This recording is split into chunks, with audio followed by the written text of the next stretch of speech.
Este contenido es una producción de More God Foundation. Suscríbete, síguenos y encuéntranos en todas nuestras redes sociales. Presidente Monson, si me permite un momento para decir algo. Como el primero de mis hermanos al que invitaron a discursar, siguiendo el mensaje tan especial que se dio esta mañana a la Iglesia, quiero decir algo como portavoz de todos ustedes, las autoridades generales y de hecho de toda la Iglesia. De muchos de los privilegios que hemos tenido en esta histórica conferencia, incluso el de ayer de participar en una asamblea solemne, no puedo evitar sentir que el privilegio más importante que se nos ha dado ha sido el ser testigos personales de que se confiriera el manto sagrado y profético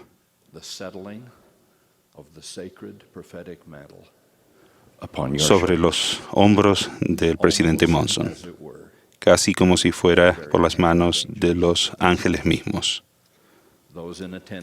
Aquellos que asistieron a la sesión general del sacerdocio y todos los que estuvieron presentes en la transmisión mundial de esta mañana han sido testigos oculares de ese hecho. En favor de todos los participantes expreso nuestra gratitud por esta especial ocasión y doy agradecimiento por el amor que sentimos por el presidente Monson y por nuestro Padre Celestial, y somos testigos de lo que hemos dicho, de lo que he dicho. Gracias. En la última conferencia, en la del pasado octubre, dije que había dos razones principales por las que la Iglesia de Jesucristo de los Santos de los Últimos Días se la acusaba erróneamente de no ser cristiana.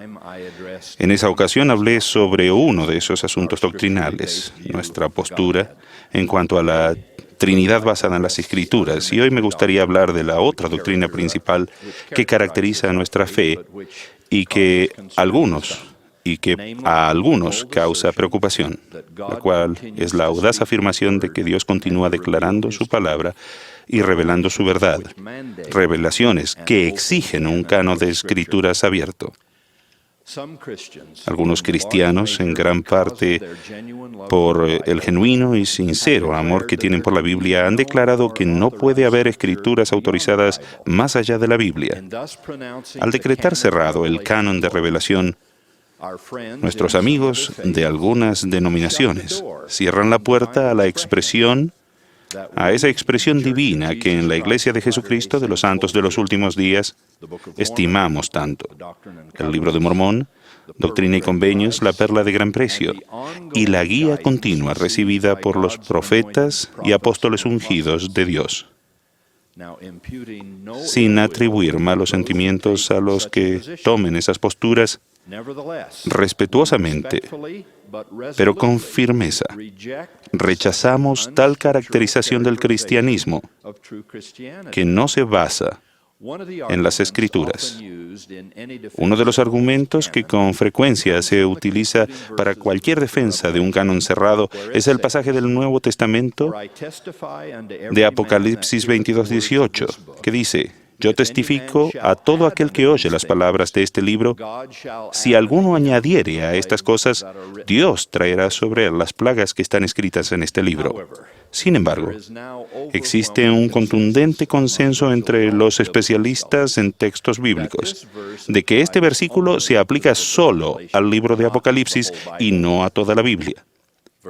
Prácticamente todo erudito de la actualidad reconoce varios libros del Nuevo Testamento que muy probablemente se escribieron después de la revelación que recibió Juan en Patmos. En esta categoría se incluyen por lo menos la primera y segunda epístola de Pedro, la de Judas, las 3 de Juan y probablemente todo el Evangelio según San Juan.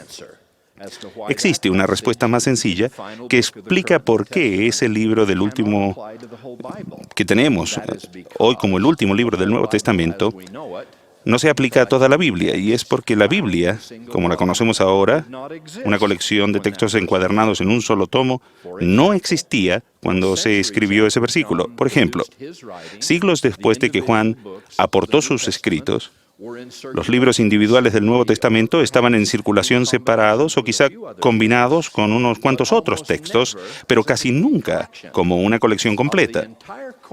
De toda la colección de 5.366 manuscritos griegos conocidos del Nuevo Testamento, solo 35 contienen todo el Nuevo Testamento tal como lo conocemos, y 34 de ellos se compilaron después del año 1000 de la era cristiana.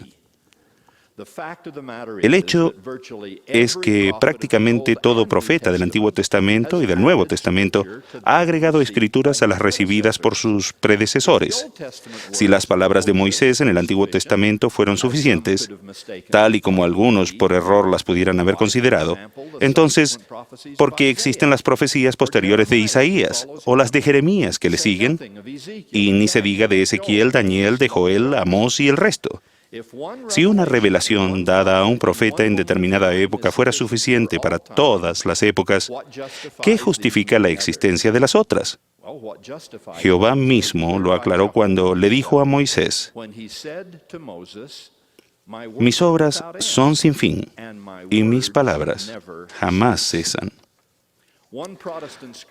Un estudioso protestante ha investigado de forma reveladora la doctrina errónea de un canon cerrado. Él escribió: ¿bajo qué razones bíblicas o históricas se ha limitado la inspiración de Dios a los documentos escritos que la Iglesia ahora llama su Biblia?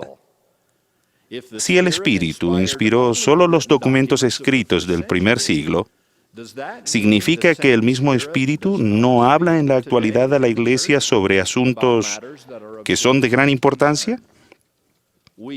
Humildemente, les hacemos la misma pregunta. La revelación continua no degrada ni desacredita la existente.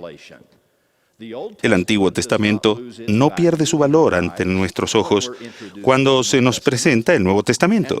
Y el Nuevo Testamento solo se ve realzado cuando leemos el Libro de Mormón, otro testamento de Jesucristo.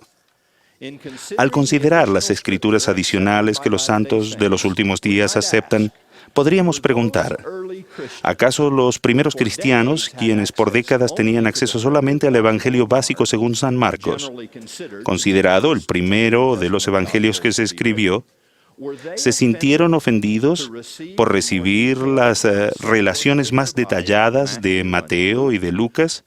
Y no se diga de los pasajes sin precedentes y del énfasis revelador que ofreció posteriormente Juan.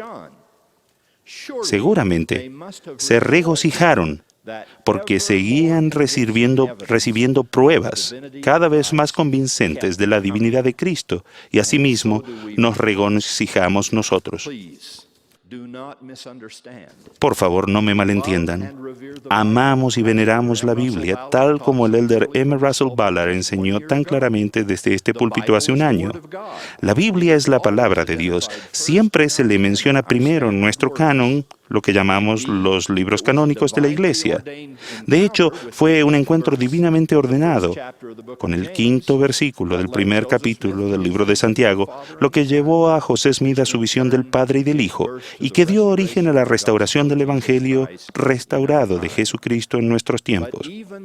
Pero incluso en ese entonces, José sabía que la Biblia por sí sola no podía contestar todas las preguntas de religión que él y otros como él tenían. Tal como dijo en sus propias palabras, los ministros de su vecindario estaban contendiendo, en ocasiones con ira, en cuanto a sus doctrinas. Sacerdote estaba contendiendo con sacerdote y converso con converso, en una lucha de palabras y contienda de opiniones.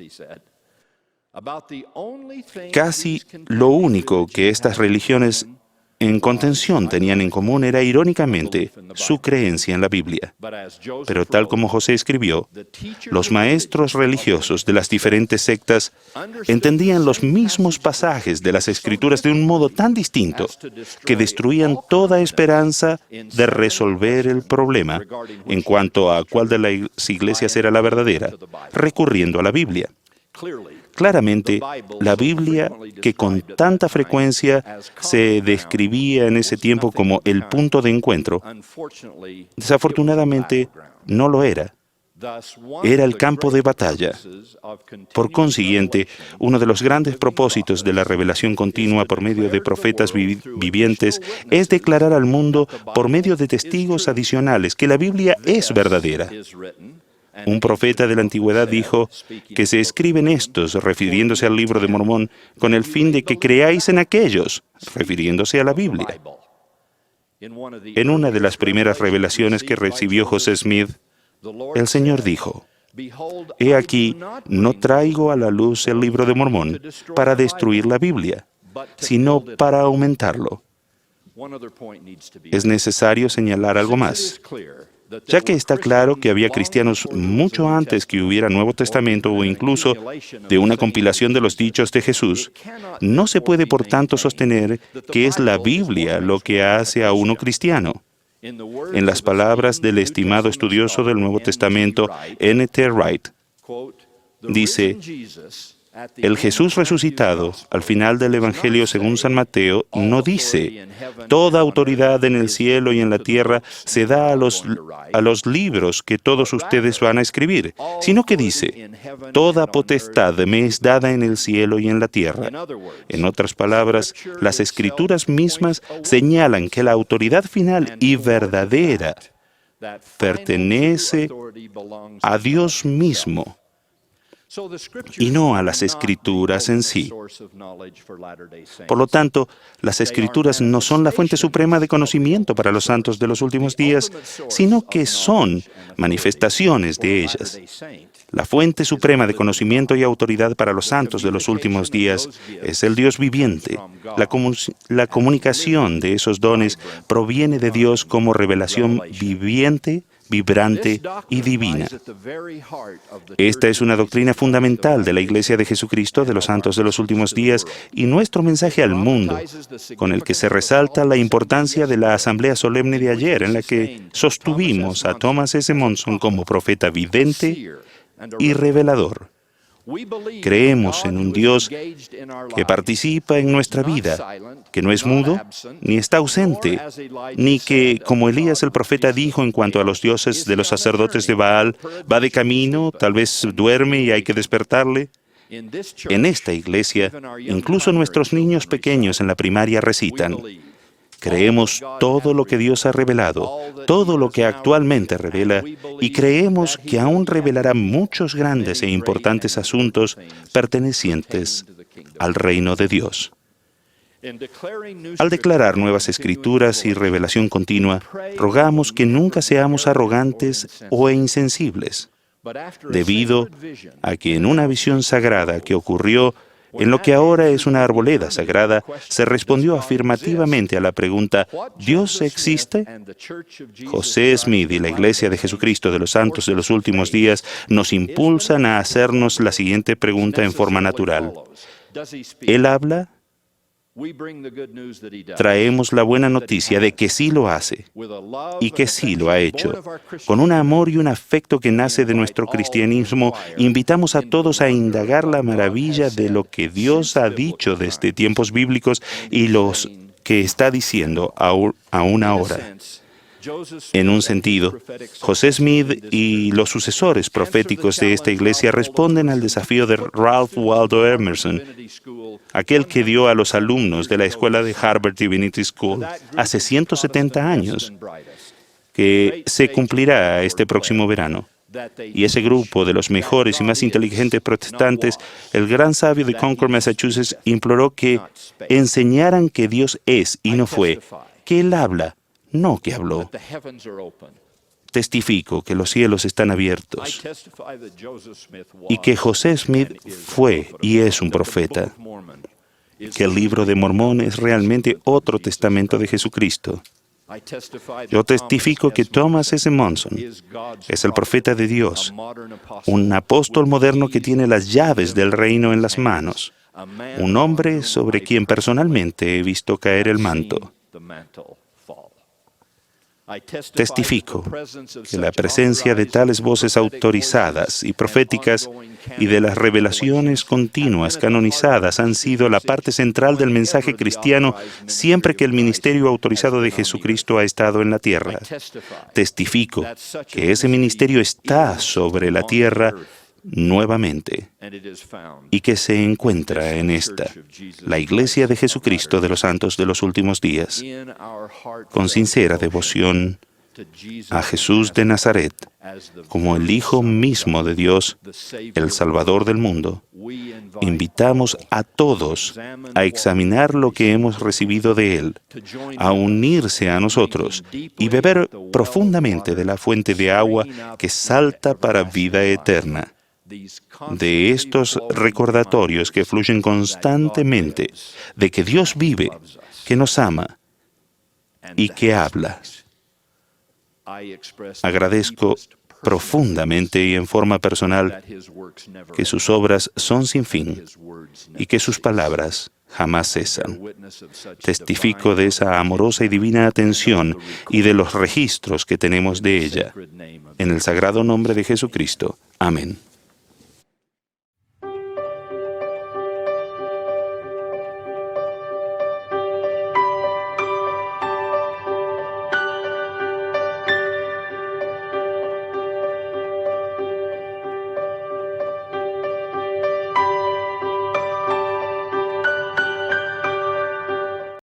Este contenido es una producción de More God Foundation.